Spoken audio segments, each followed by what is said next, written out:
Kamusta na po kayong lahat dyan and welcome back sa Tito Manny TV.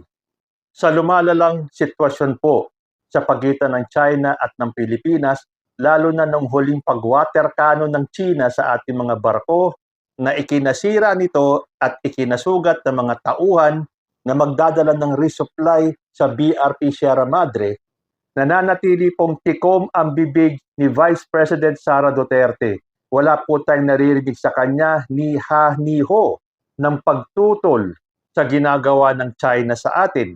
Pinagtanggol po siya ng kanyang kapatid na si Polong Duterte at sinabing hindi daw trabaho ni Vice President Sara Duterte ang mangialam sa West Philippine Sea. Hindi naman po natin sinasabi na dapat mangialam si Vice President, pero magpakita man lang sana siya ng concern at mag-issue man siya tungkol sa ginagawa ng China sa Pilipinas. O kamustahin na lang niya yung 3 nasugatan dyan sa insidenteng yan. Sa tingin ko, hindi naman kailangan maging presidente ni VP Sara para siya ay makapaglabas ng kanyang nararamdaman o ng kanyang saloobin.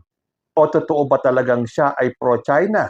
Then ito pong si Pantaleon Alvarez ay hinihimok si President Bongbong Marcos na mag-resign na at ibigay na daw ang kanyang posisyon kay VP Sara para mabawasan daw ang init sa pagitan ng China at ng Pilipinas. So ano ang ibig sabihin nun?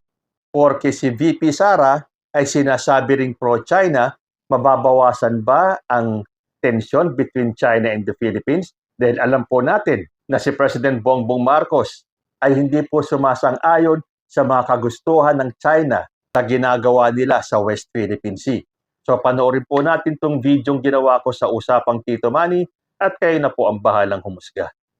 Sa gitna po ng tumataas na tensyon sa pagitan ng China at ng Pilipinas, pinakahuling insidente na nga po nung winater cannon uli ng China ang ating barko na ikinasira nito. At may mga nasugatan pa po tayong mga miyembro ng grupo na maghahatid ng resupply sa BRP Sierra Madre.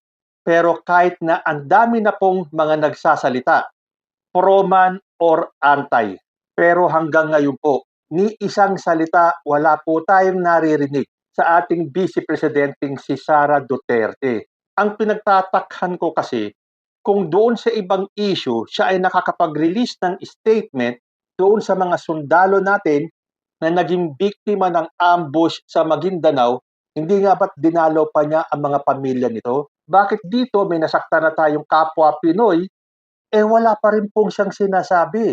Although sabi ko nga sa inyo, ang hirap po ng lagay ni VP Sara dahil kilala po ang pamilya niya, lalo na si former President Rodrigo Duterte na pro-China. So parang hindi niya pwedeng salungatin ang stand ni former President Rodrigo Duterte.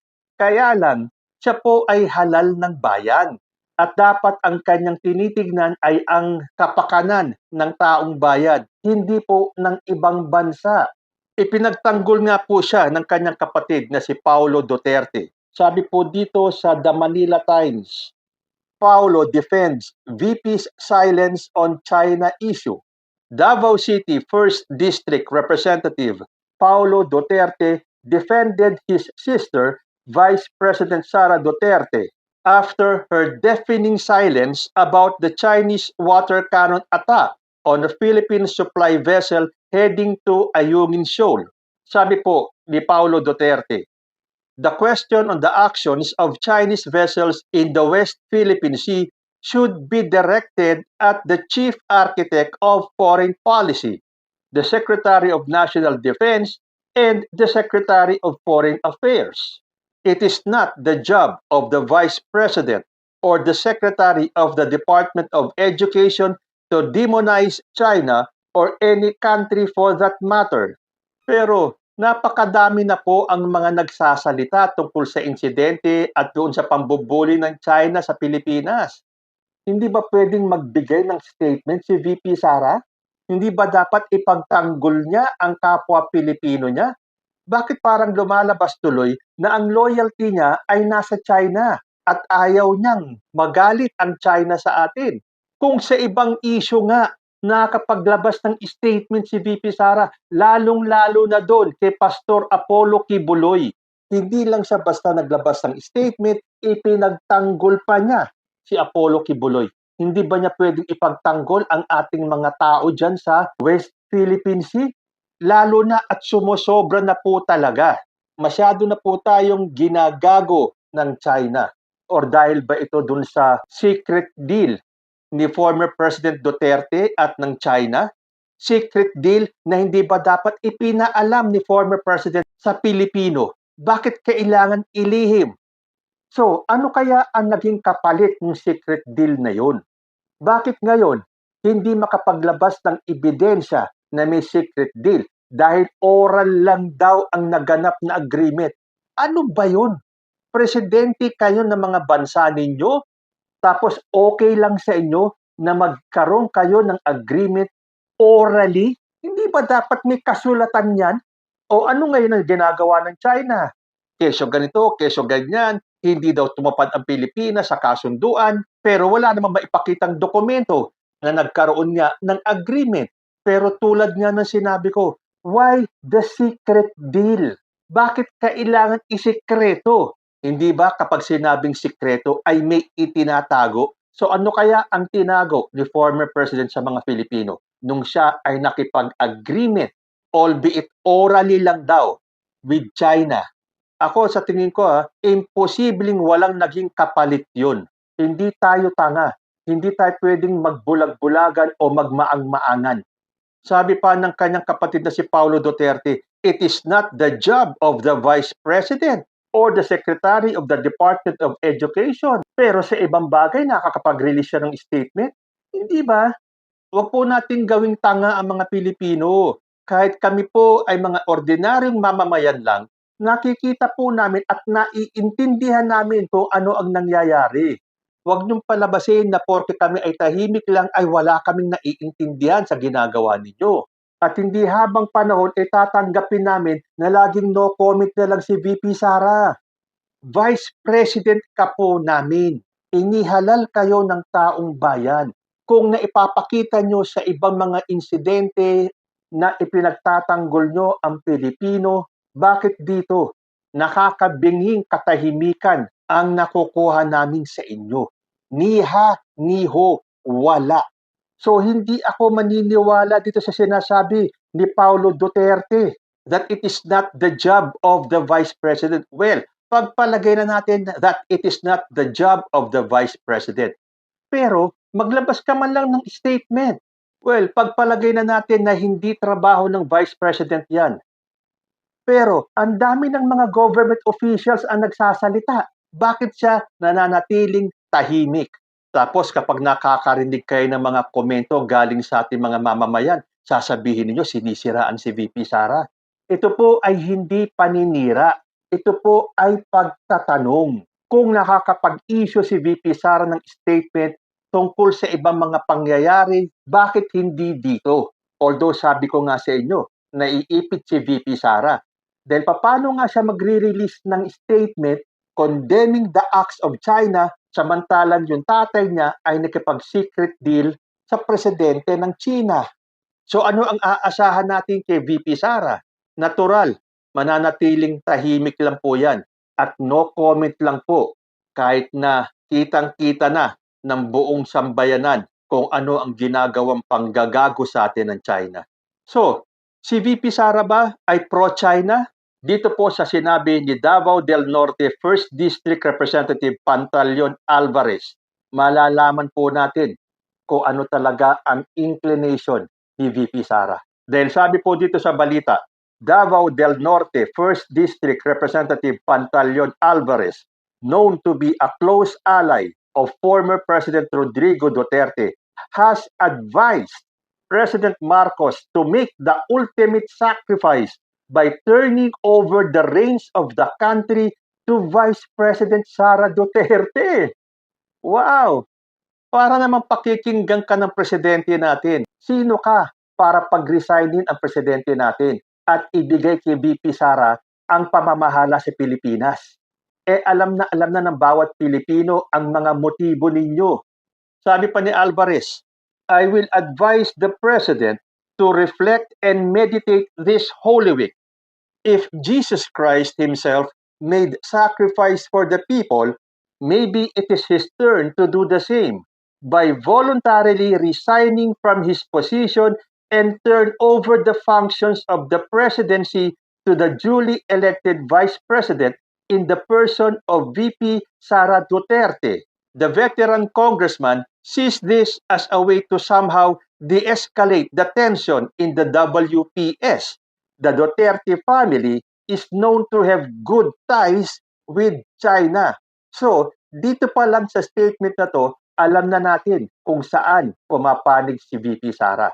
Well, sasabihin na naman ni VP Sara, clueless na naman siya, wala siyang alam dito sa sinasabi ni Alvarez. Tulad nung sinabi ni VP Sara na wala siyang alam sa pag-uusap ni Sal Panelo sa kanil former president tungkol sa Duterte-Duterte tandem sa 2028. Ito sigurado yun na naman ang idadahilan ni VP Sara na hindi niya alam kung ano tong sinasabi ni Alvarez. Pero the mere fact na sinasabi ni Alvarez na para bumaba ang tensyon sa WPS, dapat daw ibigay na ni President Bongbong Marcos ang pamamahala ng Pilipinas kay Vice President Sara Duterte. Ay, naku, itong mga taong ito talaga. Kitang-kita ang agenda ninyo kahit na itago pa ninyo. Halatang halata kayo na atat kayong paupuin si VP Sara. Although may sinabi si Alvarez, sabi dito, however, Alvarez clarified that the Philippines should not surrender even an inch of our territory in the disputed islands in the West Philippine Seas. Na yun ang ginagawa ni President Bongbong Marcos. Tapos ngayon gusto mong ibigay ni President Bongbong kay VP Sara ang pagiging presidente ng Pilipinas? Eh di magkakaleche-leche na tayo. Siguradong hindi lang an inch of our territory ang iso-surrender. Hindi nga ba't nagbiro pa si former President Duterte na gawin na lang probinsya ng China ang Pilipinas? Na biro na alam natin na may himig ng katotohanan. So, bakit kailangan ipalit si VP Sara at tanggalin si President Bongbong sa pagka-presidente? Para daw mabawasan yung tensyon sa West Philippine Seas. So anong iisipin natin? Dahil si VP Sara ay pro-China. At kapag siya ang naupo bilang presidente, edi happy days are here again para sa China. Kaya nga galit na galit ang China kung ano-anong ginagawang panggagago sa Pilipinas dahil hindi sinunod ni President Bongbong Marcos yung secret deal o yung agreement ni Digong sa kanang China. Mga tao nga naman hindi titigil hanggat hindi nakukuha yung kanilang kagustuhan. Pero hindi po kayo magtatagumpay. Hintayin nyo ang 2028 at baka sakaling manalo pa si VP Sara bilang presidente. Natatandaan ko may statement si VP Sara na dapat daw unahin ang mga Pilipino.